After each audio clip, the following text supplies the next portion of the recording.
नमस्कार दोस्तों, BPA news channel में आपका बहुत बहुत स्वागत है। मैं हूं प्रेम कुमार बहुत, director and bureau chief Haryana.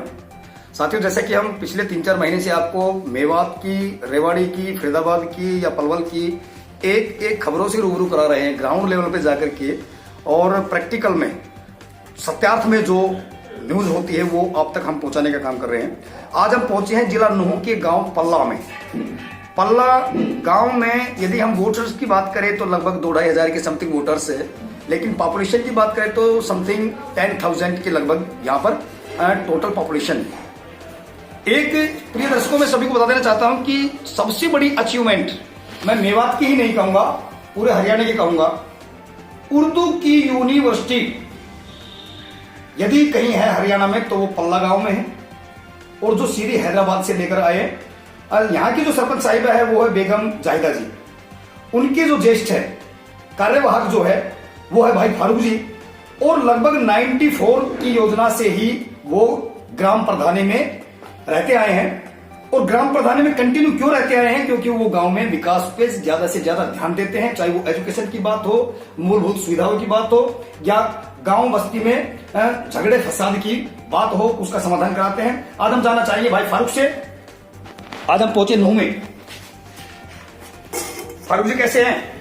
बहुत बढ़िया साहब। सबसे पहले तो फारूक जी, मैं आपको बीपीए न्यूज टीम की तरफ से नववर्ष की शुभकामना देता हूं। दूसरा, आप पहले बार हमारे साथ बीपीए न्यूज के साथ में जुड़ रहे हैं, इसके लिए बहुत बहुत स्वागत आपका। आपका भी बहुत बहुत शुक्रिया है, आपको भी बहुत बहुत मुबारक हो। मेवात की धरती पर आज आप पहली दफे हमारे गांव में आए हैं, आपका वेलकम है, आपका स्वागत है। तो फारूक जी, मैं जानना चाहूंगा कि लगभग 94 से आप ग्राम के मुखिया पद पे रहते आए हैं, तो सर किस प्रकार का आपने एक अलग लीग से हटके विकास किया है?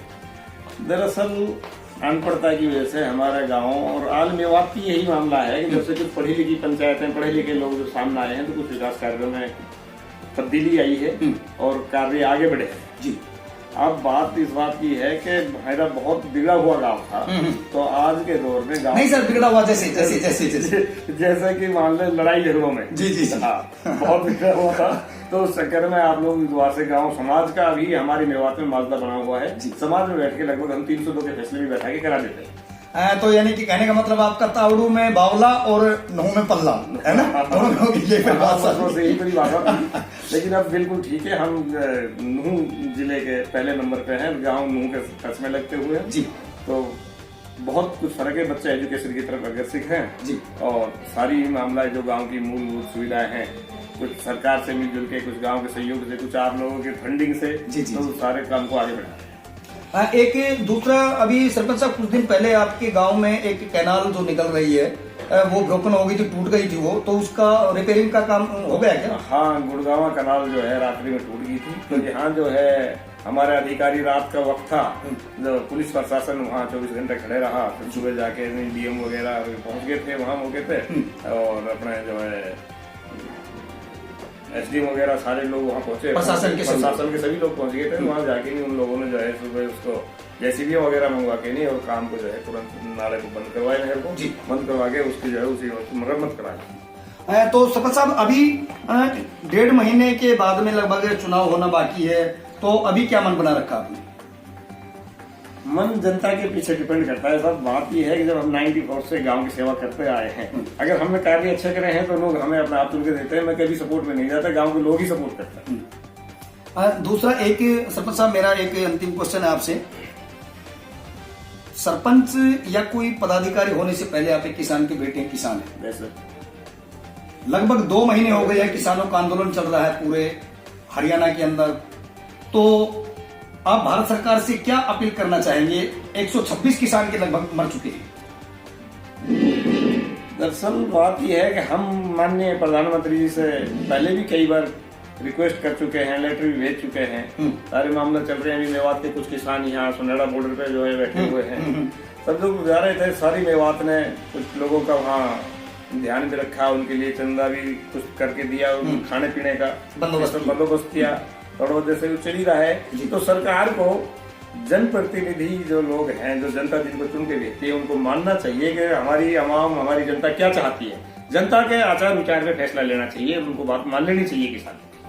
तो देखिए, ये सरपंच साहब ने एक अपने बीपीए न्यूज चैनल के माध्यम से स्पष्ट किया है कि जनता के द्वारा चुने गए हैं, चाहे प्रधानमंत्री है या गृह मंत्री है या कृषि मंत्री है, तो उनको जनता का ख्याल रखना चाहिए। जनता जनार्दन होती है, लोकतंत्र की सुरक्षा करनी चाहिए। और 126 किसान नहीं मरे, वो 126 परिवार तबाह हुए हैं।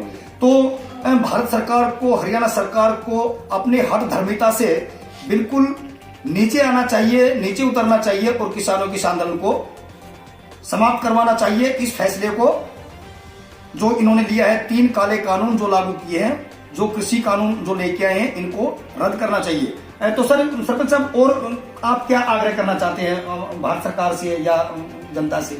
मैं भारत सरकार से यही आग्रह करना चाहता हूँ, माननीय प्रधानमंत्री जी और अमित शाह जी हैं जो सर्वसराय हैं, और तो कोई है ही नहीं देश में। दोनों से ही मैं अपील करता हूँ कि जो किसान वहाँ मर गए उनके बच्चों को लिए कुछ सरकारी नौकरी दी जाए, उनको मुआवजा दिया जाए, और जो किसान वहाँ मांग करके बैठे हैं वो कानून को वापिस लें और किसानों की हक की कोई लड़ाई, हक की बात करें।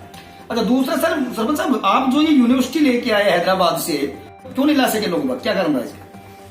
अब बात यह है कि उर्दू यूनिवर्सिटी सारे भारत में एक ही हैदराबाद में है, उसकी ब्रांच हम यहाँ लेकर आए हैं। हमने 25 एकड़ जमीन अपनी ग्राम पंचायत की उनको डोनेट की है, दान दी है 1 रुपए पर जी।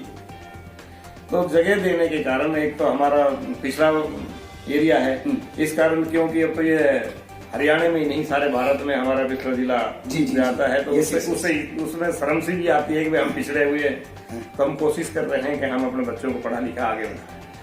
दूसरा, देखो सरपंच साहब, ऐसा कभी मत समझना आपकी भाई मेवात अभी पिछड़ा हुआ है। तो अब की बार मेवात में लगभग 100-150 बच्चों ने टॉपर किया है, HCS में भी किया है, इंजीनियरिंग में भी किया है, वो नौकरी भी लगे है। और दूसरा, अभी कल ही हमारा एक मुलाकात हुई लेफ्टिनेंट किरण शेखावत के गांव में थे, अंकुरथला में, तो उस बेटी ने भी पूरे भारत में, पूरे हरियाणा में मेवात का नाम रोशन कर रखा है। दरअसल बात ये नहीं है कि बच्चों का टैलेंट कम है, बात यहाँ आ जाती है हीन भावना। हीन भावना के आधार पे लोगों को जो है यहाँ उनका जो है समय पे उन बच्चों को नौकरी नहीं दी जाती। जी। ईगो हो जाती है। ईगो के कारण कि वही हिंदू मुसलमान को विवाद उठाते हैं मामले को लेके। नहीं, इन बच्चों को जो है नहीं, टैलेंट की यहाँ कोई कमी नहीं है। IAS और IPS यहाँ से, जब झारखंड तो बिहार से पढ़ सकते हैं, तो यहाँ कोई दिक्कत ना है बढ़ाने। तो देखिए, भाई ने स्पष्ट किया है कि यहाँ चाहे सलमान खान की बात हो जो सुपरस्टार निकले हैं, यहाँ से सिंगर निकले हैं, किरण शेखावत की बात हो जो हमारी मेवात की बहू है, वो हमारी मेवात की बेटी है, राजस्थान की वो रहने वाली थी, और उन्होंने 750 घंटे का रिकॉर्ड कायम किया था लगातार उड़ान में, और फ्लाइंग ऑफिसर लेफ्टिनेंट थी, और दुर्घटनावश 26 वर्ष की अल्पायु में 2 साल उनकी शादी को हुए थे। उनके हस्बैंड भी आज लेफ्टिनेंट कमांडेंट है, तो वो भी एक्सपायर हो गई। तो उनका 2.5 एकड़ में कुरथला गांव में स्मारक भी बना हुआ है। तो भाई का कहने का मतलब क्या है कि यहाँ एजुकेशन की या टैलेंट की कोई कमी नहीं है, बशर्ते हमारी तरफ कोई ध्यान देने वाला हो। या हिंदू मुस्लिम की जब लड़ाई चल जाती है तो वो उसमें दब के रह जाती है। और इसी कड़ी में हमारे साथ में एक एजुकेशन सोसाइटी की NGO की मैडम भी आज हमारे साथ में है, ये हमारा सौभाग्य है। तो हम इनसे भी जानना चाहेंगे। मैडम जी कैसे हैं आप? मैडम जी कैसे हैं आप? तो मैम आपका NGO का नाम बताइए पहले आप। मेरी NGO का नाम विश्वास सोशल एंड एजुकेशन सोसाइटी जी। तो मैम इसमें आप क्या प्रारूप रखते हैं, क्या कैसे काम करते हैं आप? मैं महिलाओं के ऊपर काम करती हूँ जी। जो महिलाएं परेशान हैं, मैं उनके ऊपर काम करती हूँ। तो मैम कितने दिन हो गए आपकी सोसाइटी में? इसको 2011 से है मेरी सोसाइटी। 2011 से? तो कहाँ से स्टार्ट है ये? मेवात से स्टार्ट है या कहीं और से? नहीं, मेवात से स्टार्ट है। तो अभी कितने मेंबर्स जुड़े हैं आपकी इसमें NGO में? मेरी NGO में काफी मेंबर हैं जो मेरे साथ काम करते हैं। जी। तो आपका कार्यालय कहाँ पे है?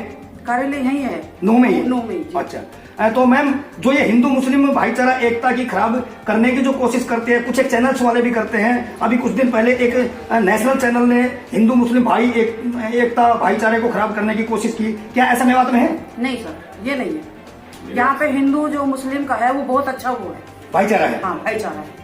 यहाँ पे एक समान है और एक ही समान लोग मिलकर चलते हैं, तो चाहे वो हिंदू हो चाहे वो मुसलमान हो। मैम आपका शुभ नाम? मेरा नाम ममता है जी। तो ममता जी आप कहाँ से बिलोंग करती है? मैं तो यूपी से हूँ वैसे तो। यूपी कौन सा डिस्ट्रिक्ट है? सहारनपुर। सहारनपुर से आप? जी। तो यहाँ पे मैं अभी पल्ला गाँव से हूँ। अच्छा, पल्ला गाँव में आप मतलब ससुराल आपकी? नहीं, ससुराल नहीं है, मैं यहाँ पे जॉब करती हूँ, तो उसकी वजह से मैंने जो अपने डॉक्यूमेंट्स है वो पल्ला गाँव के बनवा रखे। तो देखिए मैडम ममता ने बताया कि जो हिंदू मुस्लिम भाईचारे एकता को खराब करने की कोशिश करते हैं, ऐसा कतई भी नहीं है, बिल्कुल भी नहीं है। हिंदू मुस्लिम भाईचारा सदियों से यहाँ एक मिसाल है, और भारत में नहीं बल्कि पूरे वर्ल्ड में इसकी मिसाल दी जाती है। और सबसे ज्यादा शहादत देने वाले, वो जब राष्ट्र की बात आती है, देश हित की बात आती है, तो सबसे ज्यादा शहादत देने वाले इस्लामिक लोग हैं। साहबपुर नंगली नूह गांव की बिल्कुल जड़ में है। मैं बार बार आप साथियों को दर्शाना चाहता हूं, 52 घरों से अर्थियां निकली थी। 52 साथियों को, जिनमें 50 मुसलमान थे, 2 हिंदू समाज के थे। 1857 में उन साथियों को सरेआम चौराहे पर फांसी पर लटका दिया गया था ब्रिटिश सरकार द्वारा। इसलिए जो भी नेशनल चैनल से मेरे साथी मीडिया वाले जो बंधु हैं, मैं उनसे भी प्रार्थना करता हूं बीपी न्यूज चैनल के माध्यम से, हिंदू मुस्लिम भाईचारा एकता को खराब ना करे, खराब ना करे, खराब ना करे। बढ़ते कदम सच्चाई कदम, क्योंकि देश का सच दिखाते हम। प्रेम कुमार, बहुत हरियाणा।